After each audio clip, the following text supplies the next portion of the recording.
সম্প্রতি লক্ষ্য করা যাচ্ছে কোন কোন অসাধু ব্যবসায়ী আল্লামা দেলোয়ার হোসেন সাঈদী সাহেবের অডিও ভিসিডি নামে বেনামে বাজারে ছেড়েছে। এ বিষয়ে আমরা পরিষ্কারভাবে জানাচ্ছি, বিশ্বনন্দিত মুফাসসির ও জাতীয় সংসদ সদস্য আল্লামা দেলোয়ার হোসেন সাঈদী সাহেবের যাবতীয় তাফসির মাহফিল ও বিষয়ভিত্তিক আলোচনার অডিও, ভিডিও, সিডি, ভিসিডি ও ডিভিডি বাজারজাত করার জন্য আমরা এককভাবে লিখিত অনুমোদন প্রাপ্ত। অন্য কোনো প্রতিষ্ঠানের এসব প্রোডাক্ট বাজারজাত করার কোন রকম লিখিত অনুমতি আল্লামা সাঈদীর পক্ষ থেকে নাই।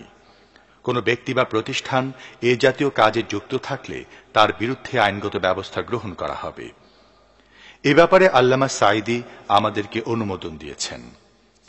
ক্রেতা সাধারণের প্রতি অনুরোধ, আপনারা নিম্নমানের প্রোডাক্ট ক্রয় করে প্রতারিত হবেন না। অরিজিনাল প্রোডাক্ট ক্রয়ের সময় সিএইচপি মনোগ্রাম ও সিলভার ডিস্ক দেখে নিন।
আজকে বলবো নবীর প্রতি ঈমানের কথা, কারণ আজকের রাত হচ্ছে সেই রাত যে রাতে সরওয়ারে কায়নাত, বিশ্ব মানবতার মহানবী, গোটা বিশ্বের শোষিত, নির্যাতিত, নিপীড়িত জনতার মুক্তির দিশারি জনাবে মুহাম্মদ রাসূলুল্লাহ সাল্লাল্লাহু আলাইহি ওয়াসাল্লামের মেরাজ হয়েছিল যে পবিত্র রাতে, আজকের সেই পবিত্র রাত।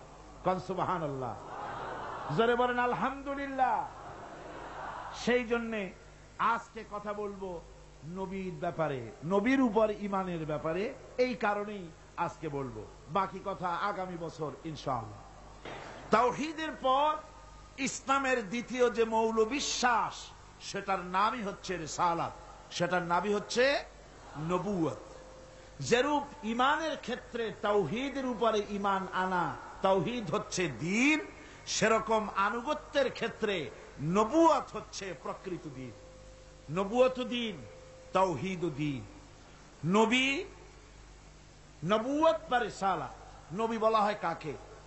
একজনের বাণী আর একজনের কাছে যিনি পৌঁছায় দেন তাকে বলা হয় নবী, তাকে বলা হয় রাসূল। ইসলামের পরিভাষায় আল্লাহর বাণী যিনি মানুষের কাছে পৌঁছে দেন তাকে বলা হয় নবী।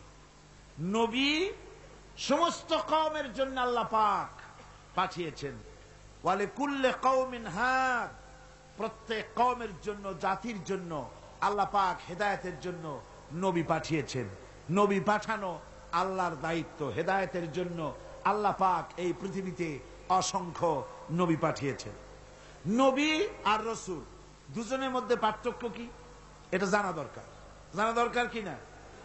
নবী হচ্ছেন একজন মানুষ, তার উপরে আল্লাহ শরীয়ত নাজিল করেন, তিনি এই শরীয়তের প্রচার করবেন, কিন্তু প্রতিষ্ঠিত করার দায়িত্ব তার উপরে দেওয়া হয় না। প্রতিষ্ঠিত করার, প্রাণান্ত করার দায়িত্ব নাই, দায়িত্ব হলো প্রচার করার। তারা হলেন নবী। আর রাসূল, তিনিও একজন মানুষ, শরীয়ত তার উপরে নাজিল হয়, তার দায়িত্ব হচ্ছে এটা প্রচার করা এবং এটাকে প্রতিষ্ঠিত করার জন্য প্রাণান্ত করা। এটাই হচ্ছে নবী এবং রাসূলের মধ্যে পার্থক্য। যেমন আল্লাহ সুবহানাহু ওয়া তাআলা তার রাসূলকে বলছেন, হুজুরকে বলছেন, ইয়া আইয়ুহার রাসূল বাল্লিগ মা উনজিলা ইলাইকা মির রাব্বিক। হে নবী, আপনার প্রভু আপনার প্রতি যা অবতীর্ণ করেছেন আপনি তা প্রচার করেন, আপনি তা মানুষকে শোনায় দেন। আপনি যদি তা না করেন তাহলে রিসালাতের দায়িত্ব পূর্ণ হলো না। রিসালাতের দায়িত্ব হলো আল্লাহ যা বলেছেন সে কথাগুলি প্রচার করে দেওয়া এবং তা প্রতিষ্ঠিত করার জন্য রাসূলদেরকে দায়িত্ব দেওয়া হয় পৃথিবীর বুকে তা প্রতিষ্ঠিত করার জন্য। নবী যারা, রাসূল যারা, আল্লাহ রাব্বুল আলামিন রাসূলদেরকে জননেতা বানিয়েছেন। নবীরা হলেন নেতা। নবীরা কি? জোরে বলেন কি? আল্লাহ পাক বলেন ওয়াজআলনাহুম আইম্মাতান ইয়াহদুনা বিআমরিনা ওয়া আওহাইনা ইলাইহিম ফি'লাল খায়রাত ওয়াজআলনাহুম আইম্মাতান ইয়াহদুনা বিআমরিনা। আর এইভাবে করে আমি নবীদেরকে জননেতা বানিয়েছি। আইম্মাতা, আমি তাদেরকে জননেতা বানিয়েছি। আর আমার নির্দেশে তারা জনগণকে হেদায়েত করবেন এই দায়িত্ব দিয়েছি। ওহীর মাধ্যমে কল্যাণমূলক কাজ করার জন্য নির্দেশ দিয়েছি। তার ভেতরে হলো নামাজকে প্রতিষ্ঠা করা, যাকাত আদায় করা এবং বন্টন করা। এবং তারা সবাই ছিলেন আমার বান্দা। নবীরা সব আল্লাহর কি? আল্লাহর বান্দা। এবং তারা সবাই ছিলেন মানুষ। নবীরা সবাই কি? মানুষ। এবং তারা ছিলেন নেতা। আমরা যখন বলি আমার নেতা, তোমার নেতা বিশ্ব নবী মুস্তাফা সাল্লাল্লাহু আলাইহি ওয়াসাল্লাম, তখন আমাদের এক শ্রেণীর ভাইরা এ কথার উপরে আপত্তি তোলেন। তানারা বলেন যে এটা বলা ঠিক, নবীদের নেতা বলা ঠিক না। কেন? কয় যে অন্যান্য রাজনৈতিক দলেরা তারা স্লোগান দেয় আমার নেতা, তোমার নেতা, অমুক ছাতামাতা, এইসব কথা বলে। তো এইটার সাথে মুহাম্মদ সাল্লাল্লাহু আলাইহি ওয়াসাল্লামকে নেতা যদি বলি তাহলে এটা তো ঠিক হলো না। কি বলেন? বলেন এরকম। আমার ভাইয়েরা, আল্লাহ নিজে বলেছেন নবীরা হচ্ছেন নেতা। ইমাম মানিত নেতা। রাসূল হচ্ছেন ইমামুল মুরসালিন। সমস্ত রাসূলদের নেতাকে মুহাম্মদ সাল্লাল্লাহু আলাইহি ওয়াসাল্লাম। জোরে বলেন কে? ইমামুল মুরসালিন। আমরা যখন দরুদের মধ্যে পড়ি আল্লাহুম্মা সাল্লি আলা সাইয়্যিদিনা, সাইয়্যিদিনা মানে কি? আওয়ার লিডার, আমাদের নেতা, সরওয়ারে আলম, লিডার অফ দ্য ওয়ার্ল্ড, গোটা বিশ্ব নেতা। ইংরেজিতে বললে কোনো ক্ষতি নাই, আরবিতে বললে ক্ষতি নাই, উর্দুতে বললে ক্ষতি নাই, কিন্তু বাংলায় যদি বলি আমার নেতা, তোমার নেতা, তাহলে ওনারা আপত্তি তোলেন। বুঝি না মাতৃভাষার উপরে ওনাদের এই আপত্তিটা কেন? রাসূল যে আমাদের নেতা, এতে কোনো সন্দেহ আছে? রাসূল যদি নেতা না হয় তো রাসূল কার অনুসারী হবেন? কথা তো দুটো হবে, হয় ইমাম না হয় মুক্তাদি, হয় নেতা না হয় অনুসারী। মুহাম্মদ সাল্লাল্লাহু আলাইহি ওয়াসাল্লাম সহ সমস্ত নবীরা নেতা। যারা বলেন নবীরা কি? এই জন্য আমাদের প্রাণ প্রিয় স্লোগান নারায়ে তাকবীর, আল্লাহু আকবারের পরেই তোমার নেতা, আমার নেতা কি? হুজুর যে আমাদের নেতা, সে কথা বলতে কি আপনাদের মনে কোনো কষ্ট আছে? কোন লজ্জা বা ভয় আছে? তাহলে জোরে সোরে চিল্লায় কন্ত তোমার নেতা, আমার নেতা কে? আরো জোরে বলেন। রাসূল করিম সাল্লাল্লাহু আলাইহি ওয়াসাল্লাম, তিনি হচ্ছেন গোটা বিশ্ববাসীর নেতা। এখন পৃথিবীতে যত নবী এলেন সমস্ত নবীরা হচ্ছেন মানুষ। সমস্ত নবীরা কি? জোরে কোন কি? অনেকে আছেন এ ব্যাপারে আপত্তি তোলেন। তারা বলেন না নবীরা মানুষ না। আচ্ছা, নবীরা যদি মানুষ না হয়, নবীরা কি? জেন। যদি জেন হয় তাহলে মানুষের চাইতে কি জেনের মর্যাদা বেশি? আচ্ছা, জেন না, মানুষও না, তবে কি ফেরেশতা? নবীরা যদি ফেরেশতা হয় তাহলে ফেরেশতার মর্যাদা মানুষের চাইতে বেশি না কম? মানুষের মর্যাদাই তো বেশি। সুতরাং নবীরা সব কি ছিলেন? বিশ্বাস করুন, আকীদাকে মজবুত করুন, সমস্ত নবীরা মানুষ ছিলেন। জোরে বলেন সমস্ত নবীরা কি? আল্লাহ রাব্বুল আলামিন তার সম্পর্কে বলেছেন, নবীজির সম্পর্কে আল্লাহ পাক বলেন, নবী আপনি বলে দেন, কুল ইন্নামা আনা বাশারুম মিসলুকুম ইউহা ইলাইয়া আন্নামা ইলাহুকুম ইলাহু ওয়াহিদ। ও নবী, আপনি বলেন আমি তোমাদের মতোই মানুষ। ইন্নামা আনা বাশারুম মিসলুকুম। কত সহজ কথা। ইন্নামা, ইন্নামা আসে হসরের জন্য। আমি তোমাদের মতোই মানুষ, এতে কোনো সন্দেহ নাই। ইন্নামা আনা বাশারুম মিসলুকুম, তোমাদের মতো মানুষ। পার্থক্য হচ্ছে আমার কাছে ওহী আসে। পার্থক্য হলো আমার কাছে ওহী আসে। আরো পার্থক্য আছে। বেদাতপন্থীরা তারা যেন কথায় কোনো ফাঁক না পায়, সেই জন্য আপনাকে জিনিসটা বুঝে নিতে হবে। ওরা বলে যে তাফসীরের মাহফিলে বলা হয় রসুল নাকি আমাদের মতো মানুষ, মানে আমরাও গুনাহ করি, রসুলও গুনাহ করে, আমরাও মিথ্যা কথা কই, রসুলও মিথ্যা কথা কয়, এই রকমের মানুষ। নাউযুবিল্লাহ। রসুল আমাদের মতো মানুষ কিরকম? তার ব্যাখ্যা হলো, মা বাপের, পুরুষ এবং স্ত্রীর দুজনের বিশেষ প্রক্রিয়ায় যেমন এই পৃথিবীতে মানুষ জন্মগ্রহণ করেন, সমস্ত নবীরা সেইভাবে মায়ের পেট থেকে এসেছেন। এদিক থেকে আমাদের মতো মানুষ। সাধারণ মানুষেরা ঘুমায়, নবীরাও ঘুমান। সাধারণ মানুষেরা বাজার ঘাট করে, নবীরাও বাজার ঘাট করেছেন। নবীরা বিবাহ করেছেন, সাধারণ মানুষের মতোই বিবাহ করেছেন, বাচ্চা হয়েছে, খাওয়া দাওয়া করেছেন, পেশাব পায়খানা হয়েছে। মানুষে যা যা করে সব অনুরূপ ভাবে তারাও তাই করেন। এই হিসেবে তারা মানুষ। এই হিসেবে তারা কি? পার্থক্য কোথায়? পার্থক্য হলো পৃথিবীর সব মানুষ গুনাহ করতে পারে, আল্লাহর কোন নবী গুনাহ করতে পারে না। জোরে কোন সুবহানাল্লাহ। নবীরা মাসুম।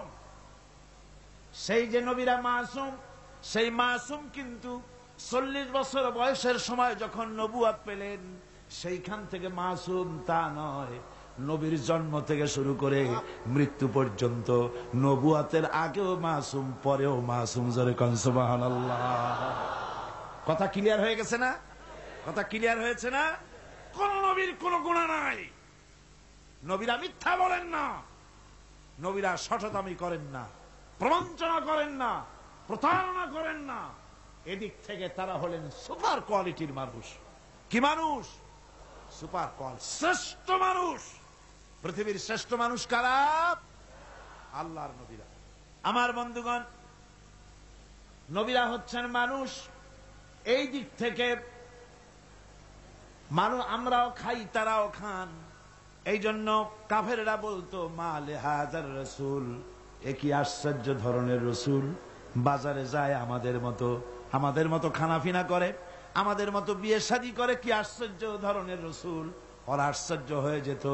ওরা মনে করত যে রসুল যিনি হবেন তিনি আবার এভাবে বাজারে যাবেন কেন, খাবেন কেন, তিনি একটা অতি মানব ধরনের হবেন। অতি মানব ধরনের তারা চিন্তা করত। আসলে আল্লাহ পাক মানুষের জন্য নবী, মানুষকেই নবী বানিয়ে সব চাইতে বড় ihsan করেছেন। কোন সুবহানাল্লাহ। আল্লাহ পাক কোরআনে কারীমের মধ্যে বলেন, এই পৃথিবীতে যদি ফেরেশতা বাস করত, মানুষ বাস না করে, কুল লাউ কানা ফিল আরদি মালাইকাতুন ইয়ামশুনা মুতমাইন্নিনা লানাজ্জালনা আলাইহিম মিনাস সামাই মালাকার রাসূলা। আল্লাহ রাব্বুল আলামিন বলেন, নবী বলেন, এই পৃথিবীতে যদি ফেরেশতা চলাফেরা করত, এই পৃথিবী যদি ফেরেশতার বসবাসের জায়গা হতো, তাহলে মানুষকে নবী না বানায়া আমি ফেরেশতাদেরকে নবী বানায়া দিতাম। যেহেতু পৃথিবীতে বাস করে মানুষ, কাজী নবীও পাঠাইছি মানুষ। কথা কন না কেন? নবীও কি? সমস্ত নবীরা হচ্ছেন মানুষ। ভাইরা আমার, একটা চিন্তা করেন, ফেরেশতা যদি আমাদের জন্য নবী হতো, আমাদের জন্য তাহলে ihsan হতো না, কল্যাণ হতো না। কারণ ফেরেশতারা পুরুষও নয়, নারীও নয়। ফেরেশতাদের বউ নাই, বিবি নাই, বাল বাচ্চা নাই, তাদের কিছুই নাই। বাড়ি নাই, ঘর নাই, মোষ নাই, গরু নাই, কল নাই, কারখানা নাই, ক্ষেত নাই, খামার নাই, নির্বাচন নাই, ভোট নাই, তত্ত্বাবধায়ক সরকার নিয়ে কোনো মাথা ঘামানো নাই। এই ধরনের ফেরেশতা যদি মানুষের নবী হতো, মানুষের সমস্যার সমাধান কি তারা করতে পারতো নাকি? কন জোরে বলেন, পারতো? আরে বাবা, স্বামী স্ত্রীতে ঝগড়া লাগে কেন? তা ফেরেশতাই বুঝবি কি? তার তো নিজেরই বউ নাই, নিজে পুরুষই না। ফেরেশতা কোন কলের মালিক নয়, কোন কারখানার মালিক নয়। শ্রমিকরা মালিকের চামড়া খুলে নেব আমরা, এই যে স্লোগান দিল, এখন সমস্যার সমাধান কেমনে হবে? ফেরেশতাই কি সমস্যার সমাধান করবে? পারবে করতে? জমিনের আইল ঠেলাঠালি হচ্ছে, মারামারি হচ্ছে, যুদ্ধ হয়, বিগ্রহ হয়, এগুলি ফেরেশতা কেমনে সমাধান করবে? আমাদের দেশে যে বর্তমান রাজনৈতিক সংকট হয়েছে, এই সংকট ফেরেশতাদের যদি দিয়ে দেওয়া হয়, ফেরেশতারা শুধু কাঁদবে আর বলবে, আল্লাহ এই বিপদে আমাদের কেন ফেলালে? মানুষের সমস্যা বোঝে মানুষে, মানুষের সমস্যা কে বোঝে? সেই জন্য আল্লাহ রাব্বুল আলামিন মানুষের জন্য নবী, মানুষকে নবী বানিয়ে গোটা বিশ্ববাসীর উপর আল্লাহ পাক ইহসান করেছেন। সুবহানাল্লাহ, জোরে কোন আলহামদুলিল্লাহ। ভাইরা আমার, নবীরা হচ্ছেন পৃথিবীর শ্রেষ্ঠ মানুষ। তাদের মতো শ্রেষ্ঠ মানুষ আর পৃথিবীতে নাই। তারা নিজের থেকে কোনো কথা বলেন না, তারা কথা বলেন আল্লাহর কথা। জোরে বলেন, কার কথা? নবীও মানুষ, আমরাও মানুষ। পার্থক্য আমি আপনাদের বুঝাই দিলাম। পার্থক্য হলো, দুনিয়ার সব মানুষ মিথ্যা বলতে পারে, গুনাহ করতে পারে, সব রকমের কাজ করতে পারে, কিন্তু নবীরা কোনো গুনাহ করেন না। জোরে কোন সুবহানাল্লাহ। এখানেই পার্থক্য। আর নবীরা যা বলেন আল্লাহর কথা বলেন। কার কথা বলেন? আল্লাহ পাক বলছেন, আমার নবী, ওয়ামা ইয়ানতিকু আনিল হাওয়া ইন হুয়া ইল্লা ওয়াহিয়ুন ইউহা। নবী আমার নিজের নফসকে অনুসরণ করে, নিজের প্রবৃত্তিকে অনুসরণ করে কোনো কথা বলেন না। নবী যা বলেন সব আমার কথা বলেন, আমি যা বলতে বলি তাই বলেন। নবী যদি আমার থেকে, আমি বলি নাই এমন কোন কথা যদি তিনি আমার নামে কোরআন শরীফের ভিতরে যদি ঢুকাই দিতেন, তাহলে কি করতাম শোনো, ওয়ালাউ তাকাওয়ালা আলাইনা বা'দাল লাকাবিল লাখাযনা মিনহু বিল ইয়ামিন। যদি আমার নবী কোন কথা নিজের থেকে বানিয়ে কোরআনে কারীমের ভিতরে যদি ঢুকাই দিতেন, তাহলে আমি আমার নবীর ডান হাতকে চেপে ধরতাম, আর নবীর কণ্ঠ নালীকে আমি আল্লাহ কেটে ফেলে দিতাম। নবীর গলার এই কণ্ঠ নালীটা কেটে ফেলে দিতাম। আমার নবী, আমি যা বলেছি সেটাই তিনি বলেছেন, নিজের থেকে কোনো কথা বানান নাই। জোরে কোন সুবহানাল্লাহ। এই নবীদের কে বানান? জোরে কোন না, কে বানান নবীদেরকে? আল্লাহ পাক নবী বানান। নবী ভোট দিয়া হয় না, নবী নির্বাচন করে হয় না, নবী ইলেকশন করে হয় না, নবী আল্লাহ বানান। আল্লাহ রাব্বুল আলামিন এই পৃথিবীর বুকে নবীদেরকে পাঠিয়েছেন কেন?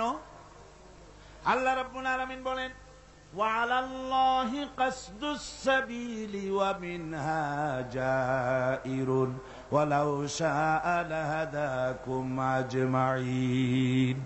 আল্লাহ পাক বলেন, সোজা রাস্তা বলে দেওয়ার দায়িত্ব আমি আল্লাহর। যেখানে রয়েছে অসংখ্য বাঁকা পথ, সেখানে সোজা রাস্তা বলে দেওয়ার দায়িত্ব আমার।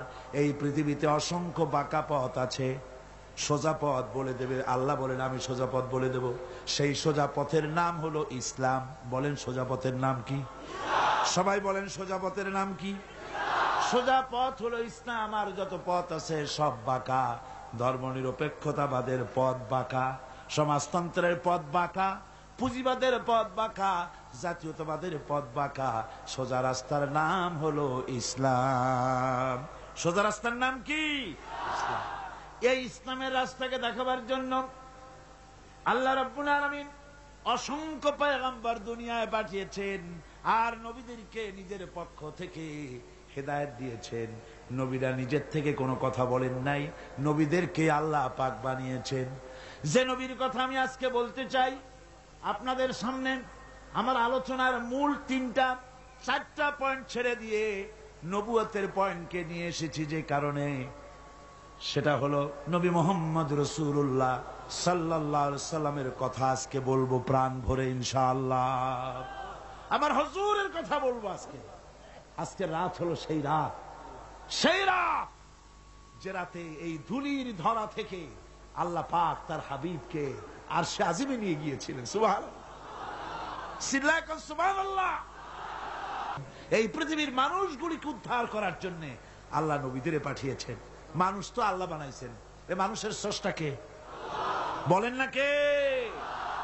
এই মানুষগুলো যেন পথ হারাইয়া না যায়, অন্ধকারের ভেতরে তারা যেন দাঁত মুখ না ভাঙ্গি, কোন মুসিবতে যেন মানুষ না পড়ে, চলার জন্য আল্লাহ পাক নূর দিয়া দিলেন, আলো দিয়া দিলেন। আল্লাহ পাক বলেন, قد جاءكم من الله نور وكتاب مبين। আমি আল্লাহর পক্ষ থেকে তোমাদের জন্য এসেছে আলো। এই নূর কি? হুজুর। এই নূর হচ্ছেন হুজুর মুহাম্মদ সাল্লাল্লাহু আলাইহি ওয়াসাল্লামকে আল্লাহ পাক নূর বলতেছেন। সুবহানাল্লাহ। হুজুর হলেন নূর। قد جاءكم من الله نور। আমি আল্লাহর পক্ষ থেকে তোমাদের জন্য নূর এসেছে। হাত দিয়েছি একখানা কিতাব। কি দিলাম? কিতাব দিয়েছি। নূর দিলাম, এমন নূর, এমন নূর দিয়েছি। কোরআনে কারীমের মধ্যে আল্লাহ রাব্বুল আলামিন হুজুর কি সিরাজাম মুনীরা বললেন। প্রদীপ্ত উজ্জ্বল একটা প্রদীপের সঙ্গে তুলনা করলেন। সূর্যের সাথে নয়, চাঁদের সাথে নয়, তারার সাথে নয়, হুজুরকে তুলনা করলেন একটা প্রদীপের সাথে, চেরাগের সাথে। তার মানে হলো সূর্যের আলো যত বেশি হোক, সূর্য কিয়ামত পর্যন্ত যদি চেষ্টা চালায়, নতুন আর একটা ছোট্ট সূর্যের জন্ম দিতে পারবে না। চাঁদ যত সুন্দর তার আলো হোক না কেন, কিয়ামত পর্যন্ত যদি চেষ্টা চালায়, ছোট্ট আর একটা চাঁদের জন্ম দিতে পারবে না। কথা ঠিক কিনা কন? কিন্তু আপনি চিন্তা করেন, এই চট্টগ্রামে প্যারেড ময়দানের কাছে কারো বাড়িতে একটা মোমবাতিতে আলো জ্বলতেছে, সারা চিটাগংয়ে আর কোথাও আলো নাই। চট্টগ্রামের মানুষগুলি তারা জানলো প্যারেড ময়দানের কোন একটা বাড়িতে একটু আলো আছে। সবাই যার যার চেরাগ নিয়ে ছুটলো আপনার বাড়ি থেকে আলো নেবে। আপনি কি ভয়ের চোটে আলো নিয়ে পলায় যাবেন নাকি? তারা সবাই মিলে যদি আপনার চেরাগ থেকে আলো নেয়, আলো কি কমে যাবে নাকি? আগুন কি কমে যাবে নাকি? সারা বাংলাদেশের মানুষ নদীতে যদি ওই একটা চেরাগ থেকে আলো নেয়, তাতে কি আলো কমবে নাকি? সারা পৃথিবীর মানুষ যদি নেয়, তাও কি কমবে নাকি? আল্লাহ রাব্বুল আলামিন বলেন, হাবিব আপনাকে আমি জ্ঞানের আলো বানাই দিলাম পৃথিবীর বুকে। কিয়ামত পর্যন্ত এই আলো বিকিরণ হবে, এই আলোতে কম পড়বে না। জোরে বলেন সুবহানাল্লাহ। জ্ঞানের আলো। কিসের আলো? ওহীর জ্ঞান। সেই জ্ঞান কোন জ্ঞান? ওহীর জ্ঞান। আল্লাহ পাক নবীকে নূর বানালেন, নূর বানিয়ে পাঠিয়ে দিলেন তাকে। এই দুনিয়ার বুকে নবীদেরকে জ্ঞান দিয়েছেন আল্লাহ সুবহানাহু ওয়া তাআলা। জ্ঞান দিলেন কে? আল্লাহ পাক। সাধারণ নেতা আর নবীরাও নেতা। পার্থক্য হলো সাধারণ নেতারা তারা কথা বলে নিজস্ব মন মস্তিষ্ক দিয়ে, আর নবীরা কথা বলেন আল্লাহর কথা। নবীরা কার কথা বলেন? আল্লাহ পাকের কথা বলেন। আর সাধারণ যত নেতা আছে এ সবাই কথা বলে যাদের নিজস্ব মন মস্তিষ্ক প্রসূত কথা।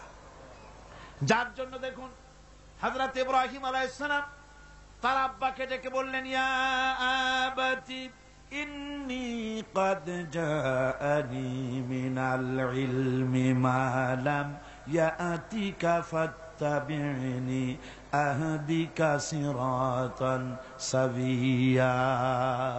হে আমার পিতা, হে আমার আব্বাজান, আমার কাছে এমন ইলম আছে, আমার কাছে এমন এক ইলম এসেছে যে ইলম আপনার কাছে নাই। সুতরাং আপনি আমার অনুসরণ করেন, সোজা রাস্তা আমি আপনাকে দেখাইয়া দেব। আমার কাছে যে জ্ঞান আসছে সেই জ্ঞানটা কার? কার? সেই জ্ঞানটা কার? আল্লাহ পাকের। লূত আলাইহিস সালামকে আল্লাহ পাক বলেছেন, আমি তাকে আমার পক্ষ থেকে ইলম দিয়েছি, হিকমত দিয়েছি। এভাবে প্রত্যেক নবীর কাছে ইলম আর হিকমত গিয়েছে কার কাছ থেকে? আল্লাহ পাকের কাছ থেকে। আল্লাহ পাকই হচ্ছেন সমস্ত নবীদেরকে জ্ঞান দান করেছেন, আর নবীকে বানিয়েছেন বিশ্ব নবী। আমাদের নবী যিনি মুহাম্মদ সাল্লাল্লাহু আলাইহি ওয়াসাল্লাম, তিনি কি নবী? আল্লাহ পাক কোরআনে কারীমের মধ্যে বলেছেন, কুল ইয়া আইয়ুহান নাসু ইন্নী রাসূলুল্লাহি ইলাইকুম জামিআ। আল্লাহ রাব্বুল আলামিন বলেন, হে নবী আপনি বলে দেন, এই পৃথিবীর সমস্ত মানুষের জন্য, তোমাদের সকলের জন্য আল্লাহ আমাকে রসুল বানিয়ে পাঠিয়েছেন। আমি তোমাদের সকলের জন্য রসুল, সবার জন্য। এই পৃথিবীতে, আকাশে, জমিনে আল্লাহ যা বানাইছেন সব কিছুর উপরে আমি রসুল। আর বিশ্ব নেতা, বিশ্ব নবী হওয়ার জন্য যা কোয়ালিটি থাকা দরকার, সব কোয়ালিটি আল্লাহ হুজুরকে দিয়েছিলেন। দেন নাই? জোরে বলেন, দেন নাই? আচ্ছা, আপনারা বলেন তো, হুজুর কোন মাদ্রাসা থেকে টাইটেল পাস করছিলেন? হুজুর কি ফাজেল পাস করছিলেন? আলেম, দাখিল, মেট্রিক পাস করছেন? এমএ, বিএ কিছু পাস করেন? হুজুর তো লেখাপড়াই জানতেন। হুজুর লিখতেও জানেন না, পড়তেও জানেন না, এমনকি নিজের নাম সই করতেও পারতেন না। তাই বলে হুজুর কি মূর্খ ছিলেন? নাউযুবিল্লাহি মিন যালিক। রাসূলকে যদি কেউ মূর্খ মনে করে, তার মতো মূর্খ আকাশের নিচে জমিনের উপর আর একটা হতে। এবার শুনুন নবীজি নিজে কি বলেন। আল্লাহর নবী বলেন, ইন্নামা বুইসতু মুআল্লিমান। নবীজি বলেন, শুনে রাখো, আমি পৃথিবীতে প্রেরিত হয়েছি একমাত্র শিক্ষক হিসাবে। জোরে বলেন সুবহানাল্লাহ। পৃথিবীর সমস্ত মানুষের শিক্ষক হয়ে পৃথিবীতে আমি আসছি, সমস্ত মানুষের শিক্ষক। আল্লাহ রাব্বুল আলামিন এই পৃথিবীতে কোন মানুষের কাছে তাকে পড়ান নাই। তার কারণ হলো, মানুষ তার নিজস্ব জ্ঞান দিয়ে তাকে জ্ঞান দান করবে। সেই জ্ঞান দিয়ে রাসূল কি করবেন? তিনি বিশ্ব নেতৃত্ব কেমনে দেবেন? এই জন্য অফুরন্ত জ্ঞানের মালিক যিনি, অসীম জ্ঞানের মালিক যিনি, সে আল্লাহ রাব্বুল আলামিন তার হাবিবকে নিজের পক্ষ থেকে জ্ঞানী বানাইয়া দিলেন। যার কারণে আজ পর্যন্ত নবীজির কোন কথা এমনটি প্রমাণিত হয়নি যে নবীজির ওই কথাটা অবৈজ্ঞানিক, আজকের যুগে চলতে পারে না, এমন কথা কেউ বলতে পারে নাই। সুবহানাল্লাহ কর, জোরে কর সুবহানাল্লাহ। ভাইরা আমার, নবীর প্রত্যেকটি কথা সায়েন্টিফিক কথা, প্রত্যেকটা কথা বিজ্ঞানের কথা।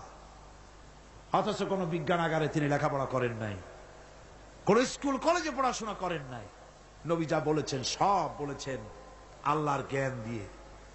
যার জন্য অবশ্য কিছু ছেলেপেলে, কিছু আধুনিক শিক্ষিত লোক আছে যারা বলে যে ওই 1400 বছরের পুরানা কথাবার্তা আজকাল চলে টলে না। বলে না এরকম? আমি বলেছি, এইসব ছেলেগুলোকে দাওয়াত দিয়া চায়ের দোকানে এক কাপ চা, একটা সিঙ্গাড়া খাওয়াবেন, তারপরে বলবেন, বাবা এই পাইকারি কথাটা কইও না, খুচরা কথা কও। 1400 বছর আগে রসুলের কথা চলতে পারে না, কোনটা পারে না ইন্ডিকেট করো, স্পেসিফিক কথা বলো। রসুলের কোন কথাটা অচল সেটা বলো। বলতে পারবে না, তখন কিন্তু মুখ বন্ধ হয়ে যাবে, জবাব দিতে পারবে না। টেস্ট করে দেখেন। তাহলে বলে কেন? বলে কোন সে কথা? বিশ্বকবি, কবি সম্রাট আল্লামা ইকবাল রহমতুল্লাহ আলাইহি বলেছেন, কেন এইসব কথা ওরা বলে? আল্লামা ইকবাল বলেছেন, উনহি কা মাহফিল সওয়ারতা হো, চরাগ মেরি হ্যায় রাত উনকি, উনহি কা মাহফিল সওয়ারতা হো, চরাগ মেরি হ্যায় রাত উনকি, उन्हीं का मतलब कह रहा हूं, जुबां मेरी है बात उनकी। আমি অন্যের মাহফিল সাজাই, নিজের কোনো মাহফিল নাই। আমি অন্যের রাতে সেরাক চালাই, আমার নিজের কোনো সেরাক টেরাক নাই। আমি অন্যের মতলব নিজের জিহ্বা দিয়া বলি, আমার নিজস্ব কোনো সে নাই, কোনো বক্তব্য নাই।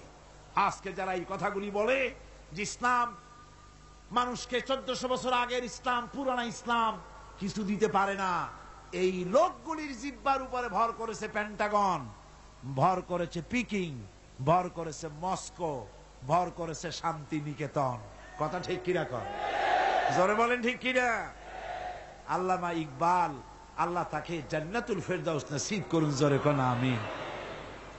আমি ওনার ছবি দেখে, আমি ওনার দারুণ ভক্ত। পৃথিবীতে যত কবির কবিতা আমি পড়েছি, আল্লামা ইকবাল আমার প্রিয় কবি। আমি ওনার ছবি দেখে চিন্তা করছি, এই রকমের দাড়ি কামানো মানুষ, এই রকমের মুসলা মানুষ এত সুন্দর সুন্দর কথা পাইল কই? তার প্রত্যেকটি লেখা কোরআনে কারীমের তরজমা তাফসীর হয়ে বের হয়েছে। এটা হলো কি করে? পাশ্চাত্যে লেখাপড়া করেছেন, অক্সফোর্ডে লেখাপড়া করেছেন, হলো কি করে? এরপর একটা কবিতা আমার সামনে পড়ে গেল, ওনার লেখা। আমার তখন জেহেন সাফ হয়ে গেল, উনি পেলেন করে। উনি লিখেছেন, खीरा न कर सका, खीरा न कर सका मगरिब की दवा दानिश, सुरमा था आग का मेरा खाके मदीना। পাশ্চাত্যের চাকচিক্য আমার চক্ষুকে প্রতারিত করতে পারে নাই, কারণ মদিনার ধুলাবালিগুলি আমার চোখের উপরে সুরমার মতো লাগানো ছিল। সুতরাং পাশ্চাত্য আমাকে প্রতারিত করতে পারেনি। আমি এই কবিতার আলোকে আমি আল্লাহর নামে কসম করে বলতে পারি, যদি আমার দেশের কলেজগুলিতে, আমার দেশের বিশ্ববিদ্যালয়গুলিতে যদি আল্লাহর এই কোরআনটা পড়ানো হতো, আহারে বলেন, কলেজে কোরআন শরীফ পড়ানো হয়, বিশ্ববিদ্যালয়ে কোরআন পড়ানো হয়, সব পড়ানো হয়, কিন্তু কোরআন পড়ানো হয় না। আমি আল্লাহর নামে শপথ করে বলতে পারি, আমাদের দেশের কলেজ আর বিশ্ববিদ্যালয়গুলিতে এই কোরআনে কারিমের তাফসীর যদি পড়ানো হতো, একেবারে ক্লাস 8 থেকে শুরু করে মাস্টার ডিগ্রি পর্যন্ত কোরআনের তাফসীর যদি পড়ানো হতো, নবীজির হাদিস যদি পড়ানো হতো, আমি কোরআন হাতে নিয়ে আল্লাহর নামে শপথ করে বলতে পারি, বিশ্ববিদ্যালয় আর কলেজগুলি আমাদেরকে ডাকাত আর সন্ত্রাসী উপহার দিত না। কলেজ বিশ্ববিদ্যালয় আমাদেরকে উপহার দিত খালিদ বিন ওয়ালিদ, আমাদেরকে উপহার দিত গাজী সালাউদ্দিন, আমাদেরকে উপহার দিত শহীদ তিতুমির, টিপু সুলতান, শাহ মজনুন, এগুলি আমাদেরকে উপহার দিত বিশ্বের সেরা সেরা নাম করা ইসলামী চিন্তাবিদ। হাস তাই বাংলাদেশের একজন কবি খুব দুঃখ করে বলেছিলেন, তাহলে কি আমাকে বলতে হবে ঢাকা বিশ্ববিদ্যালয় সেটা কি একটি ডাকাতদের গ্রাম?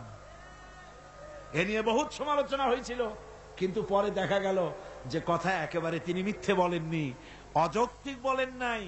মারামারি যখন শুরু হয় বিশ্ববিদ্যালয়, হায় রে আল্লাহ, পুলিশেরা যা দৌড় দেয় চতুর্দিক দিয়া, কি এর পাহারা দেওয়া, বন্দুক ফালাইয়া থুইয়া বাবারে মা কই দৌড় দেয়। আল্লাহ জান তো আমারটা বাসু, পরেরটা পরের কথা। আমার বন্ধুগণ, যার কথা আজ আমি বলতেছি, জনাবে মুহাম্মদুর রাসূলুল্লাহ সাল্লাল্লাহু আলাইহি ওয়াসাল্লাম, আল্লাহ রাব্বুল আলামিন এই পৃথিবীর বুকে তাকে সবচাইতে বেশি মর্যাদা দিলেন, সবচাইতে বেশি সম্মান দিলেন। পৃথিবীতে যত নবী এসেছেন, কওমের নবী, গোত্রের নবী, এলাকার নবী, মুহাম্মদ সাল্লাল্লাহু আলাইহি ওয়াসাল্লামকে বানালেন বিশ্ব নবী।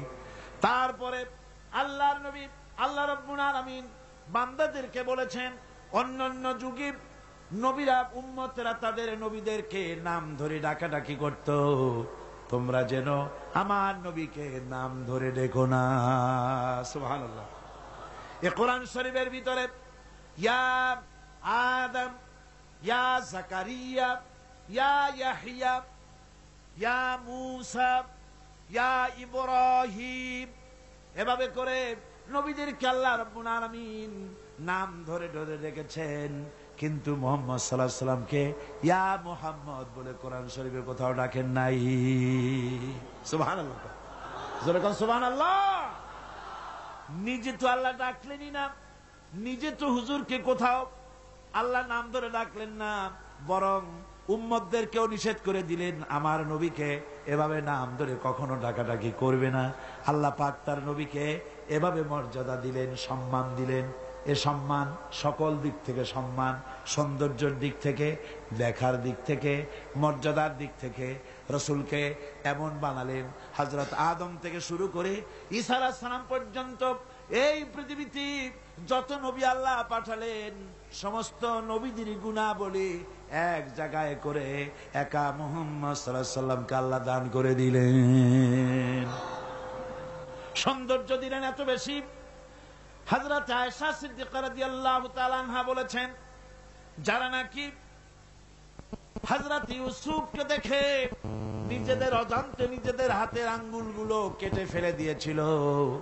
ওরা যদি মুহাম্মদ সাল্লাল্লাহু আলাইহি ওয়াসাল্লামকে দেখতে পেত, তাহলে নিজের হাত কাটতে কাটতে কখন যে নিজেদের কলিজা কেটে ফেলে দিত ওরা টের পেত না।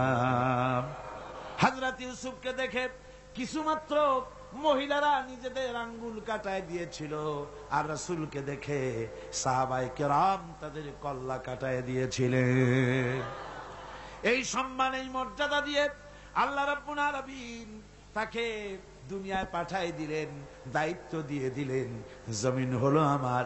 হুয়াল্লাযী আরসালা রাসূলাহু বিল হুদা ওয়া দীনিল হক লিইয়ুযহিরাহু আলাদ-দীনি কুল্লিহি ওয়া কাফা বিল্লাহি শাহীদা। দায়িত্ব দেওয়া হলো এই জমিন হলো আমার, আমার জমিনের উপরে আমার দেওয়া বিধানকে কায়েম করে দিবে, এটাই দিলাম দায়িত্ব। এই দায়িত্ব পালন করতে নবীজির মক্কি জিন্দেগিতে 13 বছর সময় লাগলো মানুষ তৈরি করতে। 13 বছর পূর্ণ হওয়ার পথে এমন সময় রব্বুল আলামিন ইচ্ছে করলেন নবীজিকে আপন দরবারে ডেকে নেবেন, কিছু খাস কথা বলার জন্য নিজের দরবারে ডেকে নেবেন, মেরাজ করাবেন, আরশে আজিমে ডেকে নেবেন। এই পৃথিবীর কোন পয়গম্বরের কিসমতে যা হয় নাই, আপনার আমার নবী মুহাম্মদ সাল্লাল্লাহু আলাইহি ওয়াসাল্লামকে আল্লাহ রাব্বুল আলামিন সেই মর্যাদা দিয়েছেন। জোরে কোন সুবহানাল্লাহ। ধুলির ধরা থেকে রাসূলকে আরশে আজিমে নিয়ে যাওয়া হবে। বোরাক এলো। বোরাক হচ্ছে বারতুন থেকে উৎপত্তি। এর অর্থ হচ্ছে বিজলি, বৈদ্যুতিক গতি সম্পন্ন, ঘোড়ার চাইতে ছোট, খচ্চরের চাইতে বড়, এই জাতীয় একটা প্রাণীর মতো হযরত জিবরাইল নিয়ে আসতে। আমাদের দেশে কারো কারো বাড়িতে আয়নায় বাঁধানো থাকে এই ছবিটা। ঘোড়া আছে, দুইটা ডানা আছে, মাথাটা মেয়ে লোকের মতো, চুলগুলো ঝুলে পড়ছে, নিচে লেখা আছে হাজা বুরাকুন নবী সাল্লাল্লাহু আলাইহি ওয়াসাল্লাম। আন্দাজে কোথায় পাইছে আল্লাহ? মিথ্যে কথা, বাজে কথা। আল্লাহ এরকম একটা মেয়ে লোক মার্কা ঘোড়া পাঠাইছিল হুজুরকে নেওয়ার জন্য, এটা কথা হইল? রাসূলকে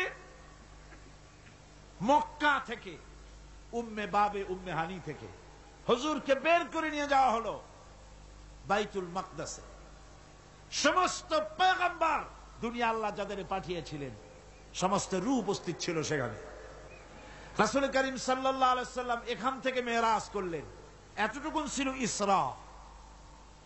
কোরআনে কারীম বলছে, আজকের কারি সাহেব যেখান থেকে তেলাওয়াত করেছিলেন, সুবহানাল্লাযী আসরা বিআবদিহি লাইলাম মিনাল মাসজিদিল হারামি ইলাল মাসজিদিল আকসা ইলা আখিরিল আয়াত। কারো কারো মাথার মধ্যে যারা বিজ্ঞান পড়াশোনা করে বা আধুনিক চিন্তিত লোক, আধুনিক শিক্ষিত লোক, তাদের মধ্যে এই চিন্তাটা আসতে পারে যে ল অফ গ্র্যাভিটেশন পার হয়ে, মাধ্যাকর্ষণ শক্তি পার হয়ে একটা জড় পদার্থ, একটা জড় শরীর কি করে মাধ্যাকর্ষণ পাড়ি দিয়া উপরে চলে গেল, এটা হাউ ইজ ইট পসিবল, এটা কি করে সম্ভব? চিন্তাটা মাথার মধ্যে আসতে পারে। কিন্তু এখন আর ওইসব চিন্তা নাই। আমি হিউস্টনে দেখে এলাম আমেরিকার সেই মহাশূন্য গবেষণাগার। সেইখানে দেখলাম বিরাট রকেট, যে রকেটটা তারা পাঠাতে চেয়েছিল কিন্তু পাঠায় না। কি সব প্রবলেম হয়েছে সেই জন্য সেই তৈরি করা রকেটটা দেখলাম। রকেটটার যে দরজাটা, সেই দরজাটারই ওজন হচ্ছে 20 টন। দরজা এমন টেকনোলজি দিয়ে দরজাটা তৈরি করা হয়েছে যে একটা লোকই দরজাটা এভাবে লাগাই দিতে পারে, আবার খুলেও দিতে পারে। 20 টন ওজন দরজা। আর পুরা রকেটটার ওজনটা কি হবে চিন্তা করেন। 3টা জিনিস থাকে, 2টা থাকে সিলিন্ডার, আর একটা থাকে যেটার ভিতরে মানুষ থাকে, সেই মানুষ বসার জন্য একটা, আর 2টো সিলিন্ডার থাকে। যখন এখান থেকে ছেড়ে দেওয়া হয় তখন দুই দিকে 2টা যে কোল বালিশের মতো থাকে, দেখছেন কিনা ছবিতে আপনারা, এই 2টো জ্বলে পড়ে গেল। যাওয়ার সময় এই 2টোতে যে ফোর্স লাগিয়ে দিল, এই ফোর্সে ল অফ গ্রাভিটেশন পার করে দিল, এরপর আর তার কোনো তেল লাগবে না, বিনা তেলে যত খুশি তত উপরে চলে যেতে পারবে। চিন্তা করলাম, মানুষের মাথায় যদি এই জ্ঞান আল্লাহ দেন, এত জনের জিনিস এত পাওয়ারফুল করে ছেড়ে দেওয়া হয়েছে, ল অফ গ্রাভিটেশন পার হয়ে যাওয়ার পর মাধ্যাকর্ষণ শক্তি শুধু পৃথিবীর নাই, প্রত্যেকটা গ্রহ, প্রত্যেকটা উপগ্রহের আলাদা আলাদা মাধ্যাকর্ষণ আছে। যদি তা না থাকতো, একটার থেকে আর একটা বিচ্ছিন্ন হয়ে পৃথিবীতে লন্ডভন্ড হয়ে যেত। প্রত্যেকটার আলাদা আলাদা মাধ্যাকর্ষণ শক্তি আছে। তো সেই জিনিসটা এভাবে চলে যায়। আল্লাহ রাব্বুল আলামিন তার হাবিবকে নেবেন, আপনার অত চিন্তা কেন? যেটা গেল কেমনে, এটা কি করে সম্ভব? আপনার মাথায় ঢোকবে না, আপনার আমার মাথায় ঢোকবে না। ঢোকবে না বলেই ঘটনার সূত্রপাত আল্লাহ কেমনে করছে সেদিকেই লক্ষ্য করেন। দুনিয়ার মানুষ, তুমি আমার কুদরত তোমার মাথায় ঢোকবে না। সেই জন্য ইসরার ঘটনা বলতে গিয়া রব্বুল আলামিন শুরুই করলেন সুবহানাল্লাযী আসরা বিআবদিহি। সুবহানাল্লাযী, সমস্ত দুর্বলতা অক্ষমতা থেকে মুক্ত সেই সত্তা যিনি তার বান্দাকে ইসরা করিয়েছেন, মেরাজ করিয়েছেন। সুবহানাল্লাহ বিহামদিহি। সমস্ত দুর্বলতা অক্ষমতা থেকে মুক্ত তিনি পার করে নিয়ে গিয়েছেন। তারপরে মুহূর্তের ভিতরে মহাশূন্য পাড়ি দিয়ে, সেই মহাশূন্য মানে কি? এইখান থেকে সূর্য কত দূরে জানেন না? 9,30,00,000 মাইল দূরে এখান থেকে সূর্য। সেই সূর্য, তারপরে রয়েছে গ্যালাক্সি, মিল্কি ওয়ে, গ্রহ নক্ষত্র, সে যে কত দূরে, যে সমস্ত তারকা, এমন বহুত তারকা আছে যে তারকা সৃষ্টির পর তার আলো পৃথিবীর মাটি আজ পর্যন্ত স্পর্শ করে নাই, অথচ আলোর গতি প্রতি সেকেন্ডে কত মাইল? 1,86,000 মাইল। এই 1,86,000 মাইলের সেকেন্ড, এর মিনিট, এর ঘন্টা, এর দিন, এর সপ্তাহ, এর মাস, এর বছর, এটাকে বলা হয় লাইট ইয়ার, আলোকবর্ষ। সেই তারকা তৈরি হওয়ার পর কত সহস্র সহস্র লাইট ইয়ার চলে গেল, আজও পর্যন্ত সেই তারকার আলো পৃথিবীর মাটি স্পর্শ করতে পারে নাই। তাহলে সেই তারা কোথায়? আল্লাহ রাব্বুল আলামিন তার হাবিবকে চাঁদ, সূর্য, গ্রহ, নক্ষত্র, মহাশূন্য পাড়ি দিয়ে, তারপরে 7 আকাশ পাড়ি দিয়ে সিদরাতুল মুনতাহা পর্যন্ত নিয়ে গেলেন। জোরে কোন সুবহানাল্লাহ। এবার সিদরাতুল মুনতাহা পর্যন্ত যাওয়ার পথে যত ঘটনা ঘটল, সেগুলো আপনারা ইতিহাস থেকে পড়ে নেবেন, ওগুলি বলার সময় আমার কাছে নাই।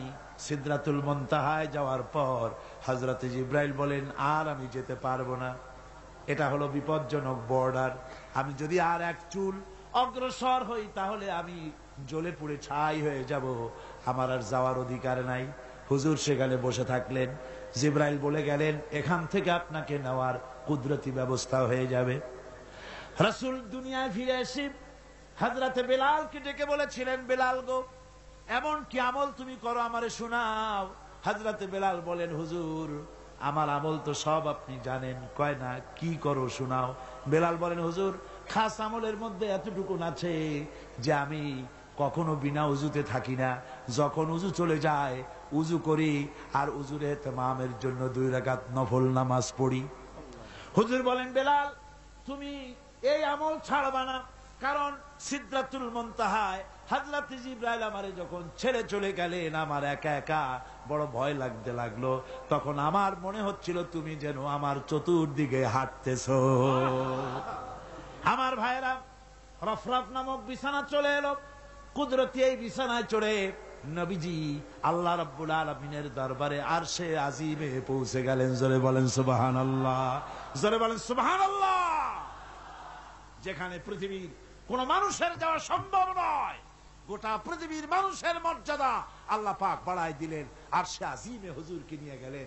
তারপরে তিনি কথাবার্তা হুজুরের সাথে কি বললেন, সেই কথাগুলি নিয়ে আমাদের দেশে কথা হলো এই যে হুজুরকে নিয়ে আল্লাহ 5 ওয়াক্ত নামাজ দিছিলেন তো 50 ওয়াক্ত।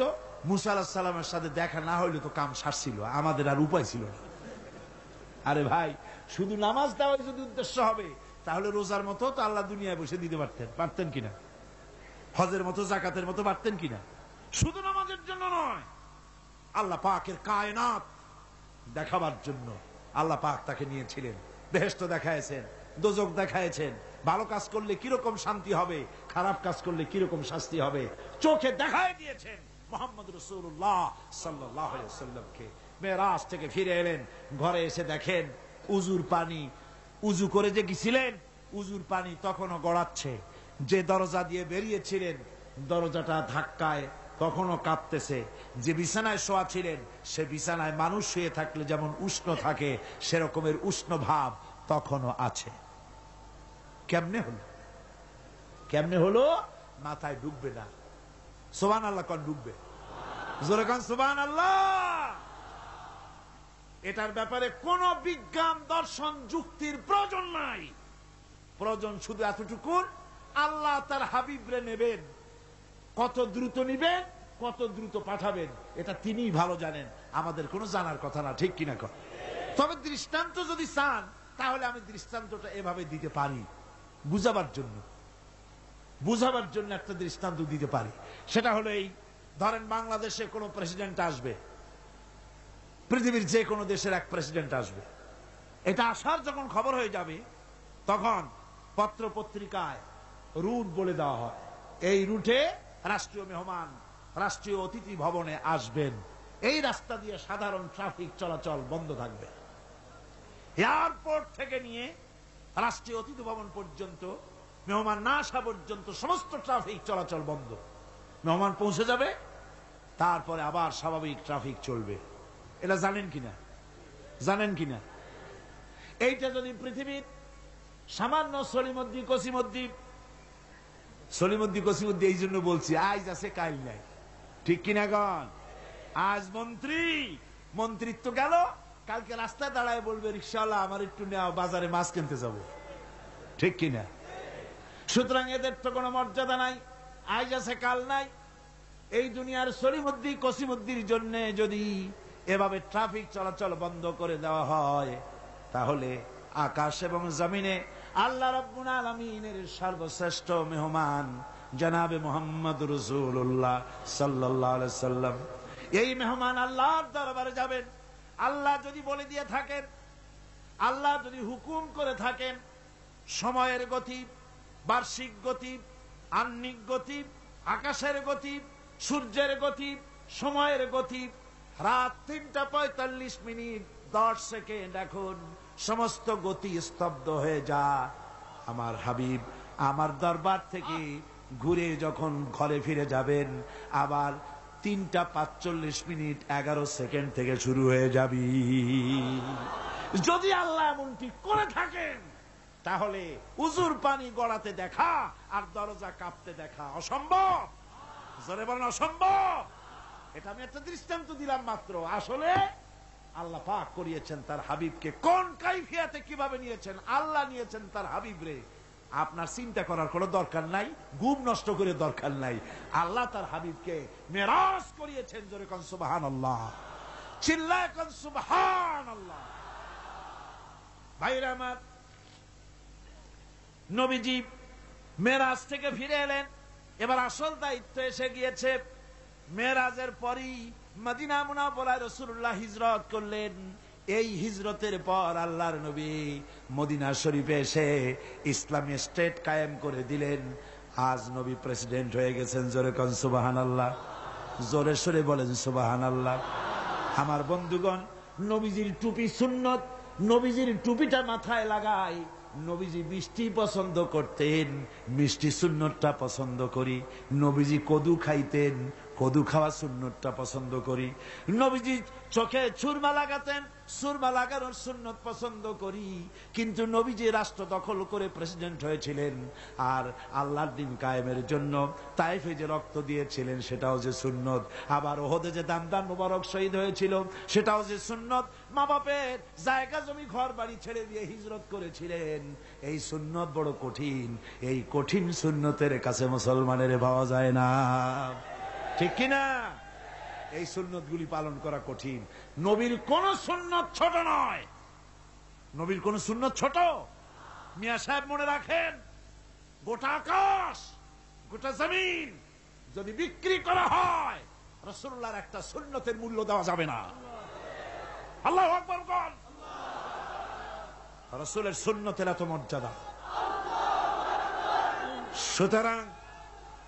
সুতরাং রাসূলুল্লাহ আল্লাহর নবী পৃথিবীতে এলেন, আমরা রাসূলের এই সব সহজ পালনের সুন্নত গুলির পথে আছি, কিন্তু কঠিন সুন্নতের কাছে নাই। ঠিক কিনা? ঠিক কিনা? আমার বন্ধুগণ, নবীজি মদিনায় এলেন, আজ নবীজি প্রেসিডেন্ট। নবীর উপর ঈমান আনার অর্থ কি? ঈমান আনার অর্থ এটা শুধু নয় রবিউল আউয়াল মাস এলো আর ইয়া নবী সালাম আলাইকা, ইয়া রাসূল সালাম আলাইকা, তুম পর লাখো সালাম, হাজারো সালাম, কোটি সালাম।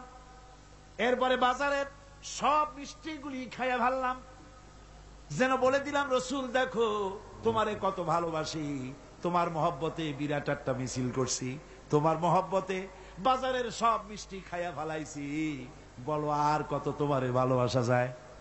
আহারে, ওই নবীরে গাল দেওয়া হলো, কয়জন তোমরা মরছো? নবীরে গাল দেওয়া হলো, নবীর সুন্নত ভুলণ্ঠিত হতেছে। নবী যেই উদ্দেশ্যে এসেছিলেন পৃথিবীতে, দামদার মোবারক শহীদ করে দিয়েছিলেন, সেই ইসলাম জমিন থেকে বিদায় হয়ে যায়। সেজন্য কি অবদান তোমার? শুধু মিলাদ পড়লে পরে নবীজির ওই সুন্নত, নবীর ইমানের হক আদায় হবে না। জোরে বলেন হবে নাকি? কি কোন হবে? হবে না। রাসূলুল্লাহ মদিনায় আসলেন, আজ রাসূল প্রেসিডেন্ট। সুবহানাল্লাহ কহ।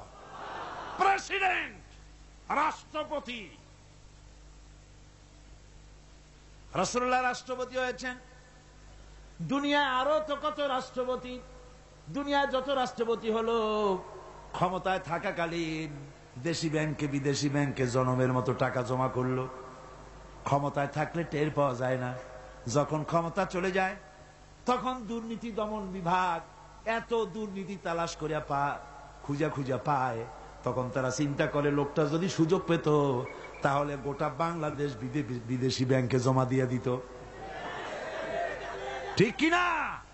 সুতরাং বুঝতে হবে, আজ রাসূলের আদর্শ, রাসূল রাষ্ট্রপ্রধান ছিলেন, সেই রকম রাষ্ট্রপ্রধান চাই। রাসূল প্রেসিডেন্ট, ঘরে খাবার নাই। আহা, ঘরে খাবার নাই। নবীর উপর ঈমান শুধু দরুদ পড়ে হবে না, দরুদ তো পড়বই, কারণ রাসূলুল্লাহ বলেছেন আমার নামে যদি একবার কেউ দরুদ পড়ে আল্লাহ পাক তার আমলনামায় 10টা নেকি লিখবেন, আর আমলনামা থেকে 10টা গুনাহ আল্লাহ মাফ করে দিবেন। সুবহানাল্লাহ। দরুদ তো পড়বই, কিন্তু শুধু দরুদ নয়, রাসূলুল্লাহ প্রেসিডেন্ট, আহা, ঘরে খাবার নাই। আমার মা, আমাদের মা হযরত আয়েশা সিদ্দিকা রাদিয়াল্লাহু তাআলা আনহা বলেছেন, নবী পরিবারের ঘরে মুসালসাল এমন অনেক রাত চলে গেছে, অনেক দিন চলে গেছে, মাস চলে গেছে, নবীর ঘরে চুলায় আগুন জ্বলে নাই। রাসূলুল্লাহ ক্ষুধার্ত হয়ে ঘরের মধ্যে প্রবেশ করেছেন, বলেছেন আয়েশা রে, সারাদিন কাজ করে করে হয়রান হয়ে গেছি, আমার একটু খাবার দাও। হযরত আয়েশা কেন্দে কেন্দে বলেন, ইয়া রাসূলুল্লাহ, আল্লাহর নামে কসম করে বলি আমি আয়েশার ঘরে পানি ছাড়া কোনো খাবার নাই। এই ছিল রাসূলুল্লাহ রাষ্ট্রপ্রধান, মানুষের দুয়ারে দুয়ারে পৌঁছেছে, খাবার পৌঁছে দিয়েছেন। আর চুরি নাই, ডাকাতি নাই, জেনা নাই, ব্যভিচার নাই, ধর্ষণ নাই, দরজা খুলে মানুষ ঘুমাবার সুযোগ পেয়েছে। রাসূলুল্লাহ বলছেন খায়রুল কুরুনি কারনি, শ্রেষ্ঠ যুগ আমার যুগ। শ্রেষ্ঠ যুগ কার যুগ? নবীর যুগ। সেই যুগ রাসূলুল্লাহ বাজারে যাচ্ছেন, বাড়ি বাড়ি গিয়ে বলছেন এতিমেরা, ও বিধবারা, বাজার যদি না থাকে আমাকে বলো, আমি তোমাদের বাজার করে দেব। সুবহানাল্লাহ বিহামদিহি, সুবহানাল্লাহ কোন। ভাইয়ের আমার, হযরত ওমর রাদিয়াল্লাহু তাআলা আনহু বলেন, আমি রাসূলুল্লাহর খেদমতে গিয়েছিলাম, হুজুরকে গিয়ে সালাম দিলাম, আল্লাহর নবী শোয়া ছিলেন, তিনি উঠে যখন বসলেন আমি দেখতে পেলাম নবীজি যে শোয়া ছিলেন তা ছিল দড়ি দিয়ে বুনানো একটা খাটিয়া, ওই খাটিয়ার উপরে শোয়া ছিলেন। পিঠের দিকে তাকায় দেখলাম ওখানে কোনো বিছানা নাই, চাদর নাই, বালিশ নাই, এমন জায়গায় রাসূলুল্লাহ হাত মোবারক মাথার তলে দিয়া দড়ির উপরে শোয়া ছিলেন, দড়ির বুনানো খাটিয়া। আজও মক্কা মদিনায় রাস্তায় রাস্তায় দেখা যায় খাটিয়াগুলা, এর উপরে হুজুর শোয়া।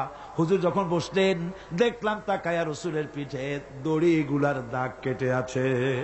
আমি বাচ্চা শিশুর মতো কেঁদে ফেললাম, বললাম ইয়া রাসূলুল্লাহ, এই পৃথিবীর কাফির বেঈমানেরা এত সুখ করলো আর আপনার পিঠে দড়ির দাগ আমার সহ্য হয় না। হুজুর অনুমতি দেন আপনার জন্য একটা তোষক বানাইয়া দেই। রাসূল আমার বলেন, ওমর রে, এই পৃথিবীতে আমি সুখ করতে আসি নাই, শান্তি করতে আসি নাই, আমি এই পৃথিবীতে এসেছি মানবতার মুক্তির জন্য। আমি যদি ইচ্ছা করি আর ওহদ পাহাড়টারে বলি, ওহদ পাহাড় আমার জন্য সোনায় পরিণত হয়ে যা, ওহদের আস্ত পাহাড়টা আমার জন্য সোনা হয়ে যেতে পারে। মানুষের আজ আর খাবারের অভাব নাই। রাসূলুল্লাহ ব্যাংক চালু করে দিলেন। কোন সুবহানাল্লাহ, জোরে কোন আলহামদুলিল্লাহ। নবী আমার ব্যাংক তৈরি করলেন, ব্যাংকের নাম রাখলেন বাইতুল মাল। বলেন কি নাম রাখছেন? বাইতুল মাল। ব্যাংক তৈরি করে রাসূলুল্লাহ মসজিদে নববীর ভিতরে বসে ব্যাংক উদ্বোধন করলেন। আমার বন্ধুগণ, রাসূলুল্লাহ ব্যাংক উদ্বোধন করলেন। ব্যাংক উদ্বোধন করতে গিয়া আল্লাহ নবী বললেন, মান তারাকা দায়নান আও দিয়ান ফালাইয়া। আমার রাষ্ট্রের ভিতরে কোন মানুষ যদি ঋণগ্রস্ত অবস্থায় মারা যায়, তাহলে ওই ঋণ পরিশোধ করার মতো অর্থ যদি তার কাছে না থাকে, তাহলে তার ঋণের বোঝা, তার বিবি বাল বাচ্চার বোঝা, সব বোঝা আমি মুহাম্মদ সাল্লাল্লাহু আলাইহি ওয়াসাল্লাম আমার কাঁধের উপরে উঠাইয়া নিলাম। সুবহানাল্লাহ বলেন। এমন এক রাষ্ট্র ব্যবস্থা কায়েম করেছিলেন আমার নবী। বন্ধুগণ, এখনই মুনাজাত হবে। আল্লাহুম্মা আমিন। রব্বানা যালামনা আনফুসানা ওয়া ইন লাম তাগফির লানা ওয়া তারহামনা লানাকুনান্না মিনাল খাসিরিন। ربنا ظلمنا أنفسنا وإن لم تغفر لنا وترحمنا لنكونن من الخاسرين. ربنا لا تزغ قلوبنا بعد إذ هديتنا وهب لنا من لدنك رحمة إنك أنت الوهاب. ربنا تقبل منا إنك أنت السميع العليم وتب علينا إنك أنت التواب الرحيم. سبحان ربك رب العزة عما يصفون وسلام على المرسلين الحمد لله رب العالمين. واجعل آخر كلمتنا عند الموت لا إله إلا الله محمد رسول الله.